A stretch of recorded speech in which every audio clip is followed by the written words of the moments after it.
Mas antes, rapidamente, eu só quero tratar sobre atualizar, na verdade, o que a gente tem sobre a questão da fraude no INSS.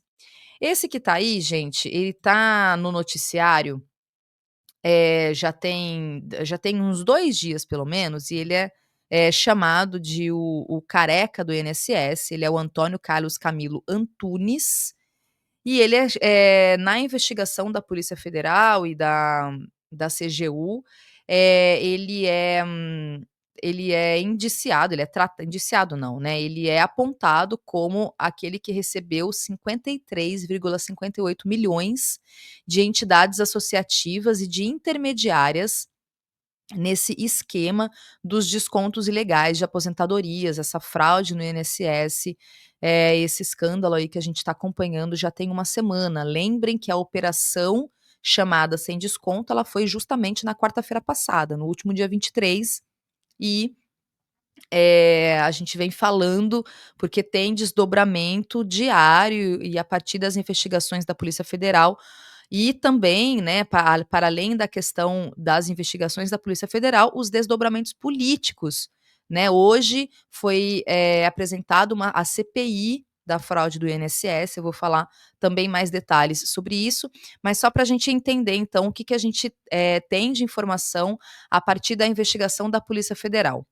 O relatório dos investigadores, ele fala então desse pagamento, de 53,58 milhões, as empresas do Antônio Carlos Camilo Antunes, conhecido como careca do INSS, e ele teria repassado 9,32 milhões a servidores e empresas ligadas à cúpula do INSS. Ele é um dos alvos, né, dessa operação. A investigação, ela diz que ele usava as empresas para prestar serviços de consultoria a entidades que cobram mensalidades associativas dos aposentados. E a investigação também dá conta de que esse empresário ele fez pagamentos diretos e indiretos para Virgílio Filho, ex-procurador-geral do INSS, para André Fidelis e Alexandre Guimarães, ambos ex-diretores do Instituto.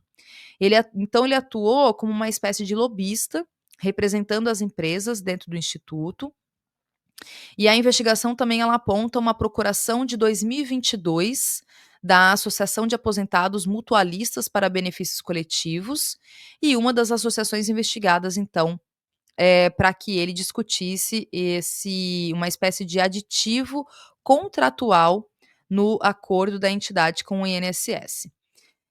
A defesa do acusado, né, desse chamado careca do INSS, ele disse que as suspeitas, elas não correspondem à realidade e que no processo eles vão, reforçar a inocência do Antônio e que isso será, devidamente comprovado.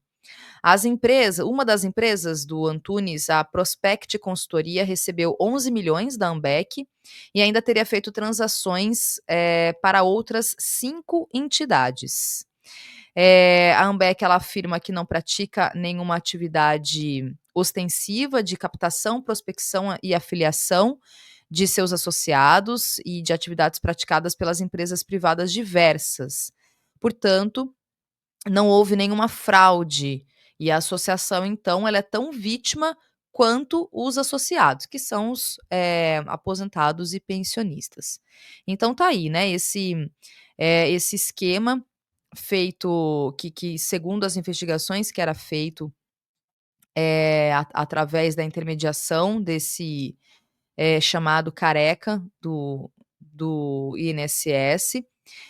Tem também uma outra informação sobre o Virgílio Filho, que é esse ex-funcionário do INSS, que ele teria recebido 7 milhões e 7,54 milhões do Antônio, e também, na verdade, ele fez esse pagamento para a esposa, do Virgílio Filho, e ainda cita a transferência de um Porsche para a mulher desse ex-procurador do INSS, o Virgílio Filho.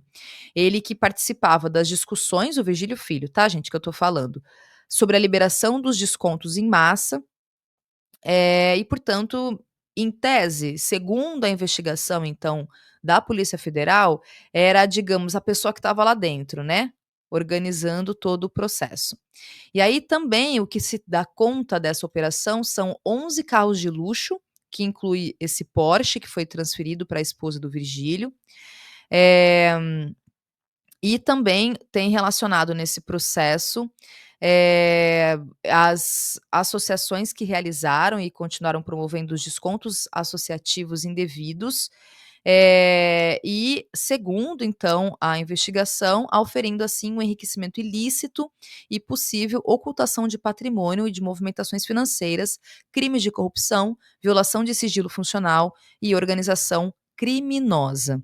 Então tá aí, gente, muito rapidamente, só para a gente ter uma, informação aí adicional das investigações, e também falando então dessa notícia de hoje sobre, o pedido de CPI na Câmara para investigar as fraudes no INSS.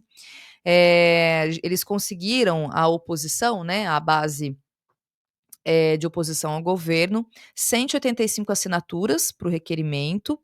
Eh, e aí, então, a CPI, ela foi pra que ela seja instalada, né, ainda precisa do aval do presidente da Câmara, do Hugo Motta. Então, o que a gente tem é essa CPI que foi instalada. Mais cedo, eu também estava acompanhando uma entrevista, da ministra de Relações Institucionais, a Gleisi Hoffmann, na, Globo News, né. E aí o que ela diz, entre outras coisas, né, quando ela foi questionada sobre o porquê o ministro do INSS, o Lupi, ele não foi demitido. Ela defende que o presidente Lula, ele preza muito pela presunção da inocência, que até o momento não há nada em que pese contra o Lupi, portanto, até o momento não se fala em demissão, nesse momento, tá. Tem uma outra informação que ela trouxe também, que o novo presidente do INSS, quem vai nomear é o próprio presidente Lula, não será o Carlos Lupi. E quando ela também foi questionada sobre a CPI do INSS, ela diz que ela acha que é muito mais eficiente, a investigação da Polícia Federal do que uma CPI. Só que claro que a CPI, né, gente, ela é, na verdade, a dinâmica política, né. Agora, a partir desse escândalo todo, a gente tem uma base de oposição que quer tentar fritar o governo, e vai utilizar todos os recursos possíveis. Ontem, lembre que a gente estava falando aqui da bolsonarista, né, da Damares Alves, que, pediu o impeachment do Lupi. Então agora, todo oportunista aparece. Lembrem que a gente está falando de gente que não está preocupada com aposentado e pensionista, eles estão preocupados em tentar fritar o governo mesmo, né. Então aí, acho que tem 2 coisas para fechar mesmo, e aí eu poder chamar o Rodrigo, que a gente tem que pensar sobre esse caso. Primeiro, o Lupi, ainda que não há nenhuma investigação, não há nada em que pese contra ele, pelo contexto todo e pelas informações que foram chegando nos últimos dias, sobre ele ter sido avisado, sobre reunião inclusive registrada em ata, dele, saber do que estava acontecendo, dele mesmo falar que sabia o que estava acontecendo. Portanto, a gente está falando de uma má gestão, de alguma forma, de uma negligência de alguma forma, porque esses descontos eles deveriam ter sido suspensos naquele momento. Então ele constrange o governo, certo? Porque no meu entendimento, eu creio que o Lupo ele deveria pedir um afastamento, portanto, ele pedir a demissão, e ele faz justamente essa manobra não, né, mas ele, insiste em se manter no cargo.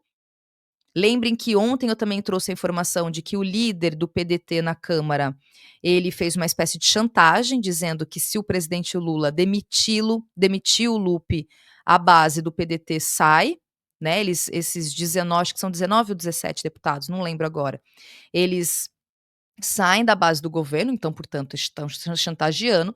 E o Lupi, ele, como eu disse, são 2 questões. A primeira é essa, porque eu acho que ele, para não constranger, porque ele está constrangendo o governo, vocês concordam? Tá constrangendo, porque ele deveria, se ele, que já disse mais de uma vez nesses últimos dias que está no governo, que defende o governo, que está fazendo isso porque é realmente uma postura do governo de investigar, de mostrar que, olha, a partir de 2019, aonde todo o processo começou, onde foram cadastradas todas as entidades que agora estão sendo, indiciadas e denunciadas, aonde todo esse processo mesmo de fraude aconteceu, 2019, governo Bolsonaro, ele está agora, primeiro, constrangendo o governo e, segundo, ele poderia ter criado um fato político importante lá em 2023. Assim que ele tomou, a posse do cargo, sabendo do que estava acontecendo, ele poderia ter, justamente a partir dessa informação, apresentar e falar: "Olha, você está vendo o que a gente herdou do governo anterior? O governo Bolsonaro", que é o que se tem argumentado agora, né, 2 anos e meio depois. Mas lá, no começo de 2023, o fato político poderia ter sido esse: "Olha só, o governo Bolsonaro entregou para nós aqui essa bomba".